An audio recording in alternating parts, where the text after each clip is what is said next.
Here is Alpha Strike 7, the start of a two-parter focusing on Northman and his sister Aurora Borealis, but more so Northman, even though the cover puts Aurora Borealis up front.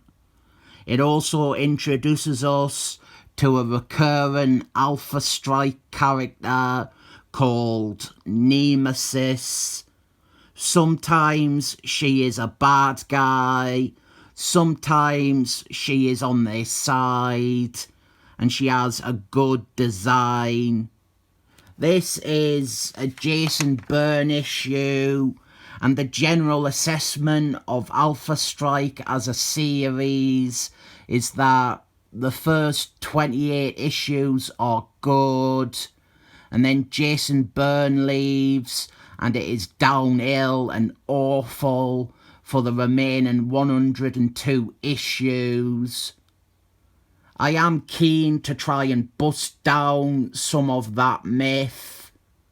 There is some awful stuff after Jason Byrne, but there is some good stuff, or at least some okay stuff. I mentioned in the Affinity Cluedo omnibus that I didn't have much negativity towards the Simon Furball run, which was the final run on the book. I think Fabio Nicieza had some okay ideas tucked away in his run, but also some bad ones. And even Bill Bungalow, he had at least one good issue. I would agree with the consensus that nothing after Jason Byrne lives up to the same spirit and energy, but by the end of the series, it wasn't anywhere near as bad as the book had been. I have read all of Jason Byrne's run in trade, but I only have about 6 or 7 issues, mostly the Northman ones, or the ones with Master of the Universe. Alpha Strike is a great idea to me, and there are some characters on or around Alpha Strike I really like, but there are also some total bores. So if you didn't know, Aurora Borealis, she suffers from 80s schizophrenia. She has a Aurora Borealis personality, which is this confident sexual kitten, and then her other identity, which is a timid mouse that was raised by strict nuns. Northman wants to introduce his sister to what he calls an odd friend, which is 80s no gays at Marvel policy talk for his odd boyfriend. Jason Byrne wrote Northman as gay, but editor-in-chief Timothy Shooter, he had a strict no gays policy, so Jason Byrne just ignored Northman's sexuality while hinting at it, which makes when he is finally allowed to come out of the closet feel so much better than when Snowman did it. It's just a shame we had to get through Bill Bungalow's attempt to give him AIDS, and that writer who decided to reveal he was half fairy. The brother and sister are mugged on the street, which brings out the Aurora Borealis persona, and we learn about this big mafia man called Ernest. You might have seen him in some straight-to-video films in the 90s, like Slam Dunk Ernest, or Ernest Fights the Trolls. Rubbish, aren't they? And here is Northman's ex-boyfriend that is written just shy of being a camp stereotype. It is pretty funny to see Jason Byrne disregard and try and circumvent the homophobic policy of the time. If you remove the gay element, these two people would seem to share the oddest of bonds. His cafe is failing because of Ernest and his refusal to pay Ernest protection money. We are introduced to the ex-boyfriend's daughter, who is set up as, well, it's a bit of a mystery, and Jason Byrne wanted to leave it a mystery.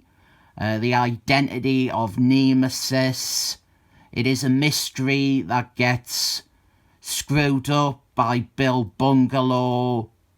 The idea here is that we are meant to think that his daughter is Nemesis. And actually, now that I think about it, Nemesis isn't really in this issue, just the suspect of her identity.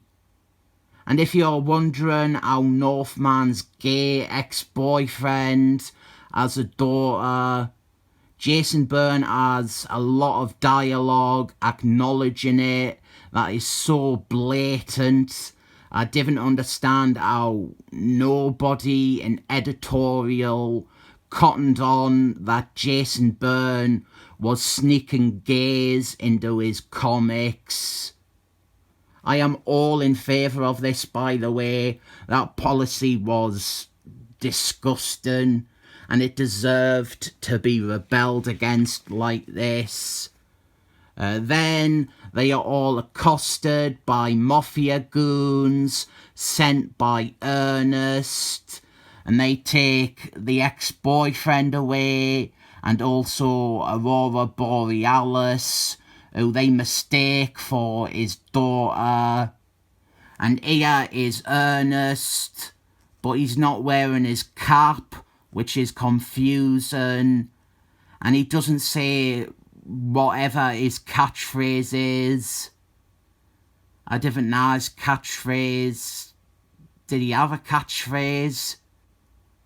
Wasn't he just a shill selling Gatorade and stuff like that while pretending to be a ick?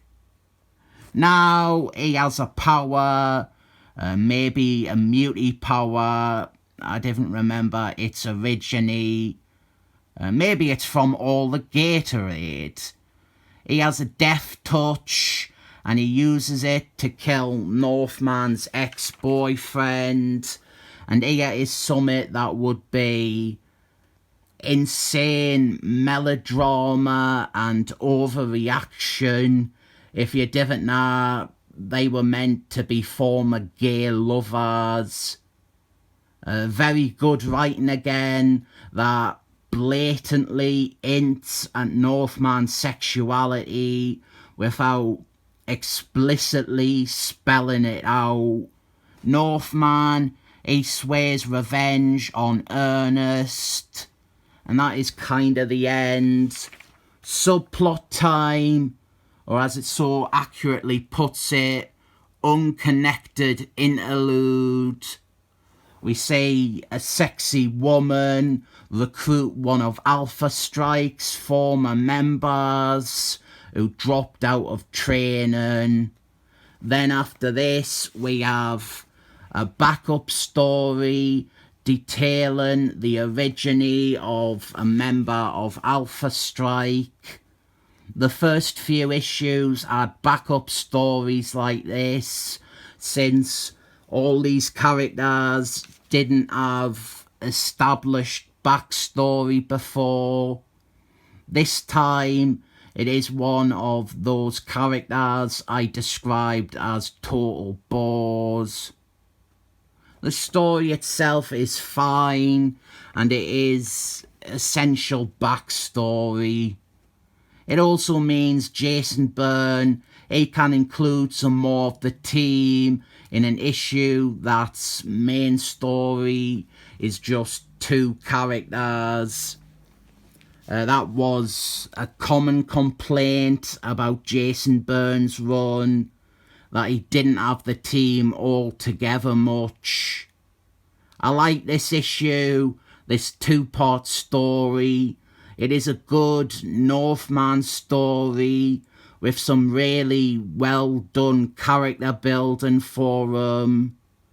We get an interesting mystery and a bad guy with a deft touch, and a day like this.